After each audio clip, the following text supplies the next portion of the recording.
मेरे प्यारे बच्चों, आप सभी का स्वागत है आपके प्यारे से YouTube चैनल एम क्लासेज में। तो फाइनली बच्चों, आज आपका फिजिक्स का जो एग्जाम है वो हो चुका है। तो हम आप सभी को अब इस फिजिक्स के पेपर का कंप्लीट बच्चों सॉल्यूशन करवाएंगे। बच्चों एक भी क्वेश्चन नहीं छोड़ेंगे, चाहे वो ऑब्जेक्टिव हो, चाहे वो फिल इन द ब्लैंक हो, चाहे वो वन लाइनर क्वेश्चन हो, चाहे वो आपका न्यूमेरिकल क्वेश्चन क्यों ना हो, सभी क्वेश्चनों को हम सोल्व करके देखेंगे। आप सभी बच्चे मैच कर लीजिएगा कि आपके कितने क्वेश्चन सही हुए हैं, कितने क्वेश्चन आपके गलत हुए हैं।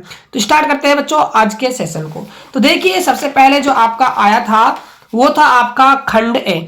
खंड ए के अंदर था सेक्शन ए में आपके ऑब्जेक्टिव क्वेश्चन।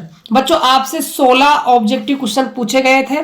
तो जो पहला ऑब्जेक्टिव क्वेश्चन था कि किसी बंद आवेश को केंद्र मानकर खींचे गए 15 सेंटीमीटर त्रिज्या के गोलीय गाउसीय पृष्ठ पर विद्युत फ्लक्स का मान फाई है। यदि इस पृष्ठ की त्रिज्या तिगुनी कर दे तो पृष्ठ से गुजरने वाला विद्युत फ्लक्स का मान होगा। देखो प्यारे बच्चों, जो फ्लक्स का मान होता है वो गाउसीय पृष्ठ की आकार और आकृति पर निर्भर नहीं करता। आपने त्रिज्या 3 गुनी करी है, आप 4 गुनी करो, से कोई फर्क पड़ने वाला नहीं है। जितना पहले फ्लक्स था फाई, उतना ही अब फ्लक्स गुजरने वाला है। इसीलिए आपका ऑप्शन आ जाएगा दे, बिल्कुल सही। अगला क्वेश्चन है कि वायु के लिए पाराविद्युत सामर्थ्य का मान कितना होता है। तो कितना होता है बाबू? 3 गुणा 10 की पावर 6 वोल्ट पर मीटर होता है। ऑप्शन नंबर आपका ए हो जाएगा। अगला क्वेश्चन है कि प्रतिरोधकता का एसआई मात्रक क्या होता है। तो ये होता है आपका ओम गुणा में मीटर। अगला क्वेश्चन आपका व्हीटस्टोन सेतु से है। दिए गए चित्र में यदि व्हीटस्टोन सेतु संतुलन अवस्था में हो तो प्रतिरोध S का मान होगा। कहा है भाई संतुलन अवस्था में हो। जब भी व्हीटस्टोन सेतु संतुलन अवस्था में होता है तो P बटा में Q इक्वल टू होता है R बटा में S के। तो P इसको कहते हैं, Q इसको कहते हैं, R इसको कहते हैं, S इसको कहते हैं। तो P का मान है 30, Q का मान है 10, R का मान है 18, S आपका है S।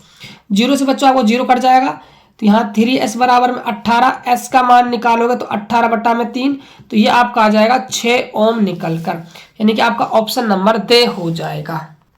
अगला क्वेश्चन है, जब कोई आवेशित कण एक समान चुंबकीय क्षेत्र में क्षेत्र के लंबवत दिशा में गति करता है तो कण का पथ होगा। देखो जब भी आपका आवेशित कण चुंबकीय क्षेत्र में लंबवत प्रवेश करता है तो गति रहेगी हमेशा वृत्ताकार। तो बी ऑप्शन आपका बिल्कुल सही हो जाएगा। अगला क्वेश्चन है, अन्योन्य प्रेरण के सिद्धांत पर आधारित उपकरण है। तो ये आपका है ट्रांसफार्मर। अगला क्वेश्चन है, विस्थापन धारा आईडी का सूत्र क्या है। तो ये आपका हो जाएगा से ऑप्शन भाई बिल्कुल सही। अगला क्वेश्चन है, यदि किसी प्रकाशिक उपकरण का आवर्धन ऋणात्मक होता है तो प्रतिबिंब सदैव होगा। देखो जब भी आपका आवर्धन ऋणात्मक होता है, जो बनने वाला प्रतिबिंब होता है वो आपका उल्टा होता है। और जो उल्टे प्रतिबिंब बनते हैं वो कैसे होते हैं भाई? वास्तविक होते हैं। तो वास्तविक और उल्टा, यानी कि ए ऑप्शन आपका बिल्कुल सही आंसर चला जाएगा। अगला क्वेश्चन है, यदि संयुक्त सूक्ष्मदर्शी में अभिदर्शक एवं नेत्रिका का आवर्धन क्रम से m0 एवं me हो तो सूक्ष्मदर्शी की कुल आवर्धन क्षमता m होगी। तो देखो आवर्धन कुल क्षमता पूछ रहा है तो ये हमेशा होती है मल्टीप्लाई, m0 गुणा में हो जाएगा me, यानी कि आपका ऑप्शन नंबर से बिल्कुल सही आंसर हो जाएगा।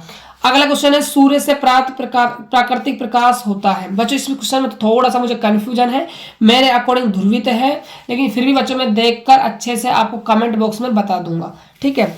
अगला क्वेश्चन की बात करते हैं, किसी धातु से उत्सर्जित प्रकाशिक इलेक्ट्रॉन की गतिज ऊर्जा 1.8 इलेक्ट्रॉन वोल्ट है, निरोधी विभव का मान होगा। देखो जो काइनेटिक एनर्जी होती है उसका फॉर्मूला होता है EV0, ठीक है।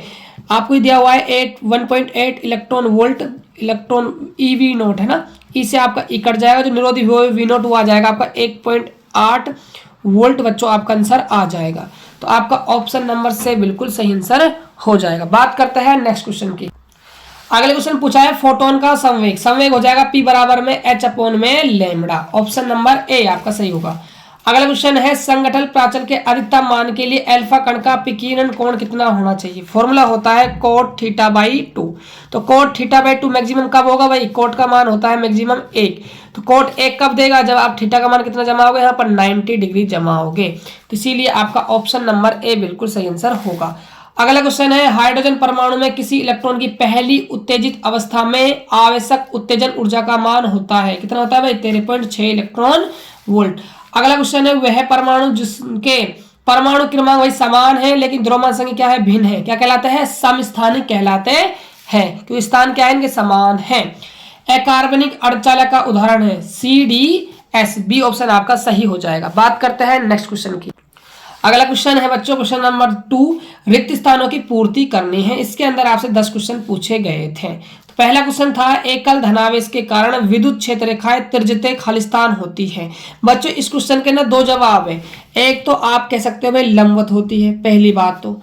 एक आप कह सकते हो कि धनावेश के कारण विद्युत क्षेत्र रेखाएं होती है, धनावेश से निकल कहां पहुंचती है, अनंत की ओर पहुंचती है। दोनों ही परफेक्ट आंसर हो जाएंगे। अगला क्वेश्चन है इकाई विद्युत क्षेत्र लगाने पर इलेक्ट्रॉनों के अपोहा वेग के परिमाण को खालिस्तान कहते हैं। क्या कहते हैं बच्चों? गतिशीलता कहते हैं, गतिशीलता कहते हैं। अगला क्वेश्चन है एक गैल्वेनोमीटर को वोल्ट मीटर में रूपांतरित करने के लिए श्रेणी क्रम में उच्च मान का, किस मान का भाई? उच्च मान का। यदि आप धारा मापी में बदलते हैं तो समांतर क्रम में शंट प्रतिरोध लगा देते हैं। अगला क्वेश्चन है किसी पदार्थ के प्रति इकाई आयतन में उत्पन्न परिणामी चुंबकीय आघूर्ण होता, आघूर्ण को कहते हैं, क्या कहते हैं भाई? चुंबकीकरण कहते हैं।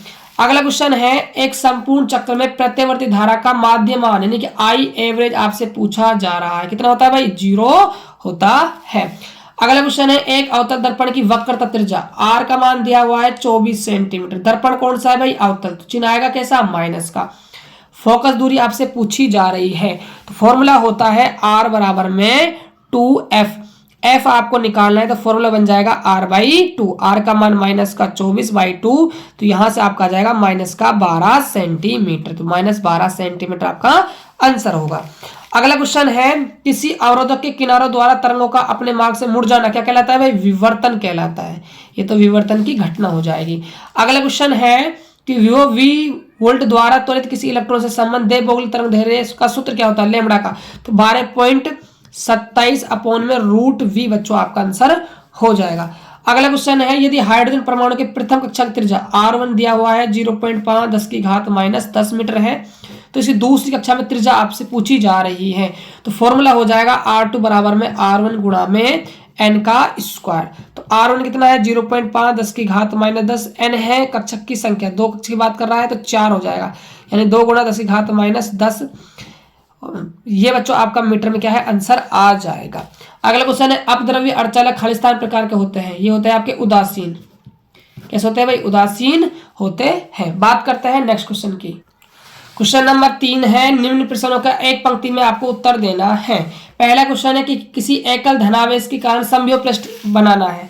तो ये आपका एकल धनावेश है, तो इससे क्या है? विद्युत क्षेत्र रेखाएं निकल रही है। ये आपकी क्या है? विद्युत क्षेत्र रेखाएं निकल रही है। तो ऐसे गोल गोल करके हमें सेकेंड क्या है? गोलाकार बना देना, ये समविभव पृष्ठ का चित्र बन जाएगा। ठीक है। ओम के नियम अनुसार विभवांतर V और धारा के मध्य ग्राफ, मतलब ग्राफ आएगा बच्चों आपका एक स्ट्रेट लाइन बच्चों आपकी आ जाएगी। V समानुपाती होता है I के, यहाँ I ले लीजिएगा, यहाँ पर V ले लीजिएगा। ठीक है।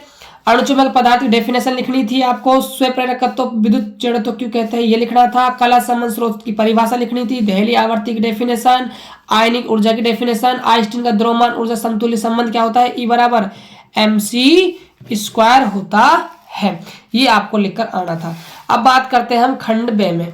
खंड बे में बच्चों पहला क्वेश्चन आया था आपका न्यूमेरिकल। 6 माइक्रोफेरेड धारिता के 3 संधारित्र पार्श्व क्रम, बच्चों ये कंफ्यूज करेगा आपको। पार्श्व क्रम का मतलब होता है समांतर क्रम में जुड़े हुए हैं, तो तुल्य धारिता का मान आपको निकालना है। देखो जब भी आपको समांतर क्रम में जुड़े होंगे तो फॉर्मूला हो जाएगा तुल्य धारिता का Cp बराबर में C1 प्लस में C2 प्लस में C3 प्लस में C4 प्लस में डॉट प्लस में Cn। अब आपको कितने संधारित्र जुड़े हुए हैं? 3, तो 6 यानी 3 गुणा 6 कर देंगे, मतलब 18 माइक्रोफेरेड आपकी धारिता निकल कर आ जाएगी। आगे बच्चों आपसे विद्युत वाहक बल आंतरिक प्रतिरोध डेफिनेशन पूछी गई थी। चुंबकीय क्षेत्र रेखाओं के 2 गुणधर्म पूछे गए थे। प्रत्यावर्ती धारा जनित का इसका स्पष्ट करो और उसका नामांकित चित्र आपसे पूछा गया था। बात करते हैं नेक्स्ट क्वेश्चन की। आपसे न्यूमेरिकल क्वेश्चन पूछा गया था कि पूर्व से पश्चिम दिशा में स्थित 5 मीटर लंबा सीधा छेदित चालक तार 0.3 गुणा 10⁻⁻4 टेस्ला के पृथ्वी के चुंबकीय क्षेत्र के क्षैतिज घटक के लंबवत 2 मीटर पर सेकंड की चाल से गिर रहा है। तार के सिरों के मध्य प्रेरित विद्युत वाहक बल का आपको ताक्षणिक मान फॉर्मूला लग जाएगा। E बराबर बच्चों हो जाएगा आपका VVL sin थीटा। यहाँ पर फॉर्मूला लगेगा। वेग है आपका 2, चुंबक के क्षेत्र है आपका 0.3 10⁻⁻4 और लंबाई है तार की 5 और थीटा प्रवेश कैसे कर रहा है भाई? आपका ये लंबवत प्रवेश कर रहा है, तो sin 90। देखो 5 दूनी 10 हो जाएंगे, गुणा 0.3 10 की घात -4 साइन 90 आपका 1 हो जाएगा, पॉइंट से आपका ये 0 हट जाएगी, तो आपका आंसर आएगा 3 गुणा 10 की पावर -4 वोल्ट बच्चों आपका आंसर आ जाएगा। बात करते हैं अगले क्वेश्चन की। विद्युत चुम्बकीय स्पेक्ट्रम में उत्पन्न किन्हीं 3 तरंगों के नाम आपको बताने हैं। अवरक्त, दृश्य, परावैंगनी बच्चों ये आपको लिखकर आराम से आ सकते थे। अगला क्वेश्चन है, किसी छोटी दूरबीन की आवर्धन क्षमता m का मान दिया हुआ है आपको 9, ठीक है, और नली की लंबाई l का मान दिया हुआ है आपको 100 सेंटीमीटर। दूरबीन के अभिदर्शक और आपको नेत्रिका की फोकस दूरी बतानी है, मतलब आपको f0 और आपको fe निकाल कर बताना है। देखिए आवर्धन का फॉर्मूला होता है m बराबर माइनस का f0 बटा में fe होता है। आवर्धन 9 दिया हुआ है, ये माइनस का लिया जाएगा बच्चों, यहाँ माइनस का चिन्ह लगेगा, माइनस का f0 बटे में fe, माइनस से माइनस कट जाएगा, f0 बराबर हो जाएगा 9 fe। तो लंबाई का फॉर्मूला होता है वो मैग्नीट्यूड f0 प्लस में क्या होता है fe होता है। l आपको 100 दिया हुआ है, f0 का मान आपने निकाला 9 fe प्लस में fe, यहाँ से 10 fe बराबर में 100, fe की वैल्यू आ जाएगी 10 सेंटीमीटर निकाल कर। तो fe 10 सेंटीमीटर है तो यहाँ पर रखोगे तो f0 आ जाएगा आपका 90 सेंटीमीटर। ये बच्चों आपकी दूरियां आ जाएगी। उसके बाद देखिए बच्चों हाइगन और तरंग सिद्धांत से आपको अपवर्तन की व्याख्या करनी थी, स्नेल के नियम को व्युत्पन्न करना था, प्रकाश का व्यतिकरण, विवर्तन, ध्रुवण, इसकी आपसे डेफिनेशन पूछी गई है। अब देखिए अगला क्वेश्चन है कि 100 वोल्ट के बल्ब से 5 गुणा 10 की पावर 9 फोटोन प्रति सेकंड उत्सर्जित होते हैं। फोटोन की ऊर्जा आपको बतानी है। फॉर्मूला होता है P बराबर में NE, ठीक है, ऊर्जा बताने तो E बराबर फॉर्मूला बन जाएगा P अपॉन में N। P है पावर, कितनी है भाई, पावर है आपकी 20 वोल्ट। N कितनी है, फोटोन संख्या 5 गुणा 10 की पावर 9, 5 चौके 20, ऊपर जाएगा 10 की घात -9 जूल बच्चों आपकी एनर्जी निकल कर आ जाएगी। बात करते हैं नेक्स्ट क्वेश्चन की। ये बच्चों आपका डेरिवेशन का पार्ट है, आप इसको भी देख लीजिए अच्छे से, ठीक है, ये आपका डेरिवेशन का पार्ट है, ये डेरिवेशन का पार्ट है। बात करते हैं नेक्स्ट क्वेश्चन की। जो आपका क्वेश्चन नंबर 19 है उसमें पहला क्वेश्चन तो बच्चों सिद्ध वाला है, सिद्ध करना था। सेकंड क्वेश्चन आपका न्यूमेरिकल का है।